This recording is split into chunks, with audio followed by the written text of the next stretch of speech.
brother got married on a Saturday in October, and I was the one who paid for the rehearsal dinner. Not because anyone asked nicely, not because I offered. Because my mother called me 3 weeks before the wedding and said, "We're a little short," which in our family has always been code for, "You're going to cover this, and you're not going to make it weird." I covered it. I didn't make it weird. That was $2,400 I never saw again. I should back up. My name is Bridget. I'm 31 years old. I work as a hospital billing coordinator in Columbus, Ohio. I live in a one-bedroom apartment that I chose specifically because the rent is something I can handle on my own without a backup plan. I grocery shop with a list. I have a Roth IRA. I know what my credit score is without having to look it up. These things matter to me because for most of my life, no one in my family modeled any of them. And I learned what financial chaos looks like from watching it destroy people I loved before I was old enough to drive.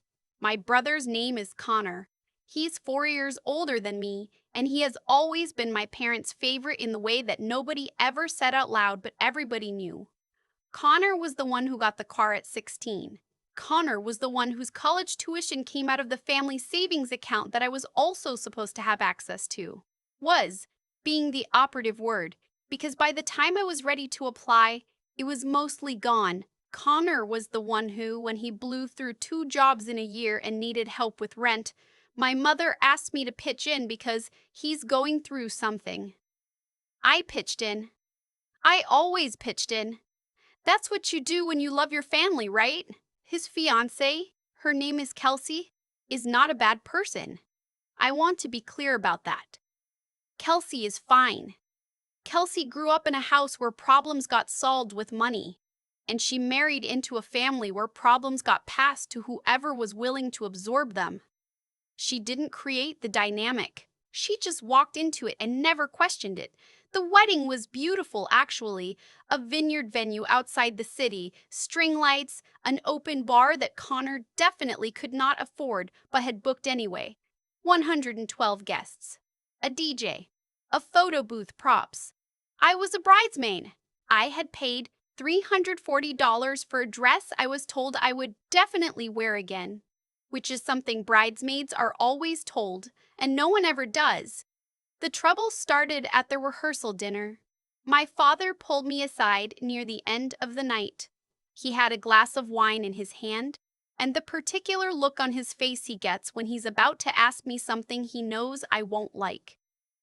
This kind of preemptive softness, like he's already apologizing before the words come out.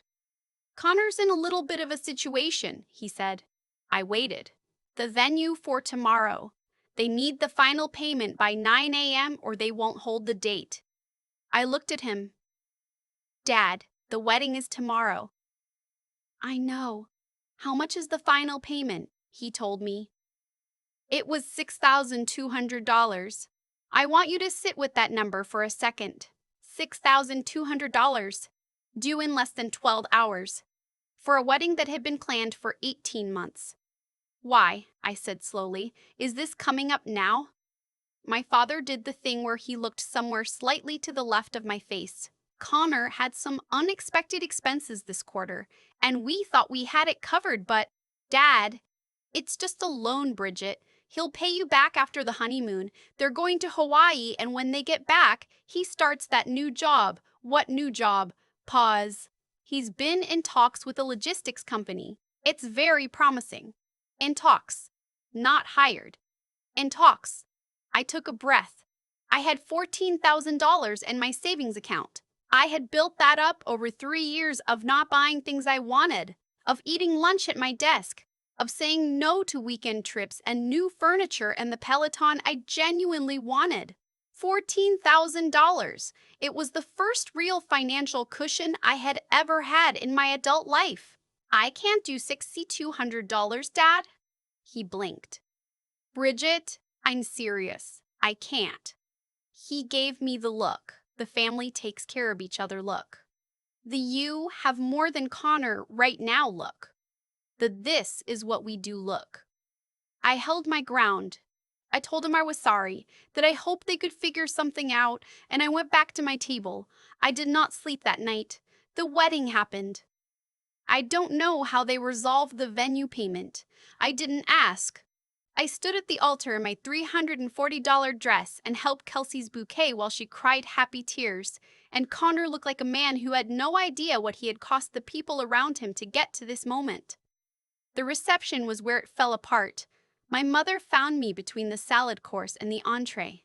She had her phone in her hand and she was already talking before she was fully in front of me. I need you to transfer $6,200 to your brother tonight, before midnight. The venue said they'd accept it by end of business, but that means, Mom, I said no to Dad last night. I know what you said. I'm asking you again. She said it like that. Flat. Like I hadn't spoken. The answer is still no. She sat down in the empty chair next to me, someone's plus one who was up dancing, and she leaned in close. Do you understand what you're doing right now? This is your brother's wedding day. I know whose wedding it is. You have the money. That doesn't mean it's his money. She made a sound. I can't really describe it. It wasn't quite a scoff, and it wasn't quite a laugh. It was this exhalation of disappointment, like I had just said something profoundly stupid. You've always had everything handed to you, she said. I went very still. Excuse me, you got scholarships. You got a good job. You've never had to struggle the way Connor has. And when your family needs you, you're sitting here protecting a savings account. I want to tell you I said something sharp and perfect. I want to tell you I had the words. I didn't. I sat there for a moment in my bridesmaid dress next to the woman who raised me, listening to her tell me that my financial stability was somehow evidence of selfishness, that the years I had spent carefully building something for myself were, in her framing, just hoarding. I'm not transferring the money, I said. She stood up. She smoothed her dress. She looked at me like I was a stranger she had decided not to bother with. Then you should know that you're choosing yourself over this family. She walked back toward the head table. I stayed for the cake. I hugged Kelsey. I told Connor congratulations, and I meant it, or at least the version of it that didn't include any of the complicated things underneath. I drove home alone, and I sat in my car in the parking garage for a long time before I went inside. 2 days later, I found out what my brother had actually done.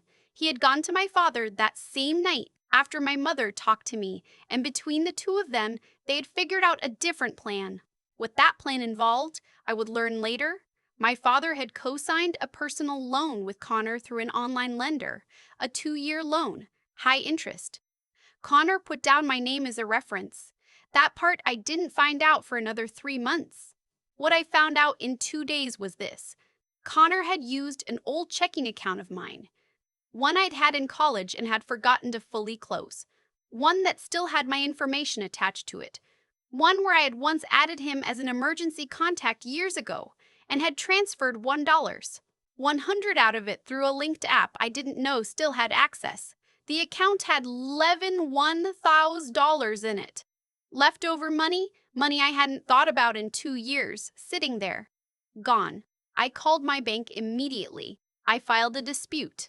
The rep told me that because the account was technically still open and because his information was historically associated with it, the situation was complicated and would need to go through their fraud investigation team. She was apologetic but clear. This would take time. I called Connor. He picked up on the second ring. He and Kelsey were still in Hawaii. I know you're on your honeymoon, I said, but I need you to tell me right now whether you took $1,100 from my old checking account. Silence. Connor, I was going to tell you when we got back. It was just sitting there, Bridget. You didn't even know that account existed. That's not how this works. I'll pay you back. 2 weeks. I start the job orientation in. I'm reporting it to the bank as unauthorized access. I need you to understand that. More silence. Then, you're going to report your own brother. You took money from my account without asking me. Yes. He hung up. The next call I got was from my mother, 40 minutes later. I let it go to voicemail. She called again. I let that go to voicemail. She called again. I let that go too. She called a third time and I turned my phone face down and finished the report I was typing up for the bank. That was a Thursday. By Saturday, my mother had called 11 times. My father had texted me twice, both messages some variation of, "Let's talk about this as a family." Connor had not called again. I did not respond to any of them. Not that weekend, not the week after. I went to work. I ate lunch at my desk. I opened a new checking account at a different bank and moved everything over. I had the old account formally closed. The fraud team eventually recovered $900 of the $1,100. Connor had apparently spent $200 of it on something during the honeymoon that couldn't be reversed. My bank was genuinely helpful. The detective I spoke to at the non-emergency police line told me I had grounds for a report, but left the decision to me. I sat with that decision for 6 days. Here's the thing about pressing charges against a family member. Everyone will tell you not to. Not because it's wrong, but because it's messy and permanent, and it will make every holiday for the rest of your life feel like a hostage negotiation. People will tell you to think about your mother. They will tell you to think about what this does to the family. They will not tell you to think about the fact that someone you trusted took money from you and then asked why you were making it a big deal. I filed the report. I want to be honest about what that felt like. It felt terrible. It felt necessary and awful in equal measure. I cried in the parking lot of the police station for a while. Then I drove to Target, bought myself a candle and a rotisserie chicken, went home and ate dinner alone. The case moved slowly, the way these things do. Connor hired a lawyer. I have no idea how, given everything, and there was some back and forth about the nature of his access to the account and whether intent could be proven. My bank's documentation helped. The loan records helped. The timeline of the calls in the Hawaii hotel records helped. In the end, Connor was charged with unauthorized access to financial accounts. It's not a dramatic charge. It doesn't make the news. He pled to a lesser offense, paid restitution, which meant I got the remaining $200 back and was placed on a period of supervised probation. He did not go to jail. My mother called me the day the case closed. She didn't know I knew it had closed. She just called and I stared at my phone and I did not answer. That was 14 months ago. Since then, my mother has called me 41 times. I have answered twice. Once because I thought something might be genuinely wrong, once by accident. Both conversations went the way you'd expect. She doesn't lead with apology. She leads with the family. Mrs. You and Connor is really struggling. And don't you think this has gone on long enough? I tell her I need more time. She tells me time isn't fixing anything. We go in a circle for a while and then I say I have to go. My father sent me a card for my birthday. It had a check in it for $50, which is what he gave me every birthday from ages 8 through 18, and I think he meant it as something warm and familiar. I deposited the check. I did not send a card back. I am not sure what I would have written. Connor has not contacted me directly since Hawaii. I found out through someone adjacent to the family, a cousin who has always been careful to stay neutral, that Connor and Kelsey are doing all right. He did eventually get the logistics job. They bought a townhouse. Kelsey is pregnant. I am apparently going to be an aunt. I don't know what to do with that. The cousin, when she told me, watched my face carefully and then said, "You know, you could just decide it's over, move on, be part of things again." I thought about that for a long time. I still think about it. Here's what I know. At 31, sitting in the apartment I chose because the rent is something I can handle on my own, I spent most of my life being the person my family could count on to absorb things. The costs, the shortfalls, the consequences of other people's choices. I did it because I loved them and because I thought that was what love looked like. That love was a checking account you kept full for other people to draw from. I don't believe that anymore. I don't think I'm a cold person. I think I finally understand the difference between loving someone and funding them. I think the version of me who sat in that parking garage after the wedding reception, before I knew about any of the account stuff, before the bank calls and the police report and the 14 months of silence, that version of me had already decided something, even if I couldn't say it yet. She had decided that her savings account was not a family resource. She had decided that her stability was not selfishness. She had decided that you have more than Connor was not a legitimate reason to have less. Last week, my mother called at 11:47 p.m. I was already asleep. I saw it when I woke up at 2 a.m. to get water, that little notification on my screen, her name, the timestamp. I stood in my kitchen in the dark for a while, holding my phone. Then I set it face down on the counter, drank my water, and went back to bed. I still haven't called her back. I've thought a lot about why it took me so long. Not the police report. That part, once I made the decision, felt almost simple. I mean the years before any of this, the rehearsal dinner check, the rent money for Connor, the bridesmaid dress I charged on a card I paid off over 3 months. Why did I keep saying yes when every yes cost me something real? I think the honest answer is that I confused love with compliance. I thought that if I helped enough, absorbed enough, sacrificed enough, I would eventually feel like I truly belonged to my family in the way Connor always seemed to. Like there was a version of their approval I could buy if I just kept paying. That's not love. That's a transaction dressed up in family language. And the cruelest part is that no one ever told me it would work. I just assumed it and kept going. What Connor did with that account wasn't a mistake or a moment of desperation. It was the logical endpoint of a pattern we had all built together. He had learned, over years, that taking from me had no real consequences. My mother had learned that framing it as family need made it my responsibility. And I had learned to agree. The action changed when the lesson did, and the lesson only changed because I finally stopped teaching the old one. There's something people don't tell you about choosing yourself in a situation like this. It doesn't feel triumphant. It feels like grief. Sitting in that police station parking lot, I wasn't thinking about justice or consequences or any of the things that sound clean in retrospect. I was thinking about Connor at 8 years old, how he used to save me the good cereal. I was thinking about my mother teaching me to parallel park in an empty lot on a Sunday morning. You don't stop loving people when you hold them accountable. You just stop letting love be the reason you accept harm.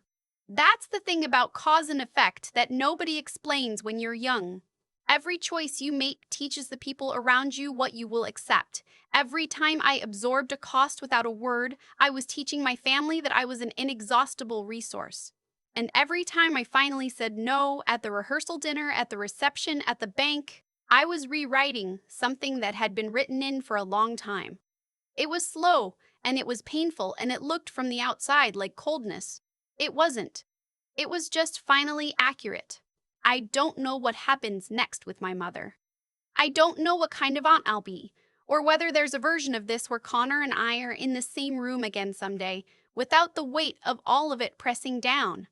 I genuinely don't know. What I know is that I have $14,000 in savings and I built every dollar of it myself.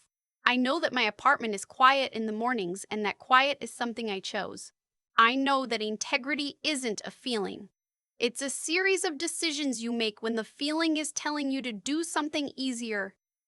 And I know that the next time my phone lights up at midnight, I'll look at the name on the screen and I'll make a choice. Not out of anger, not out of fear, just out of knowing, finally, exactly what I owe myself.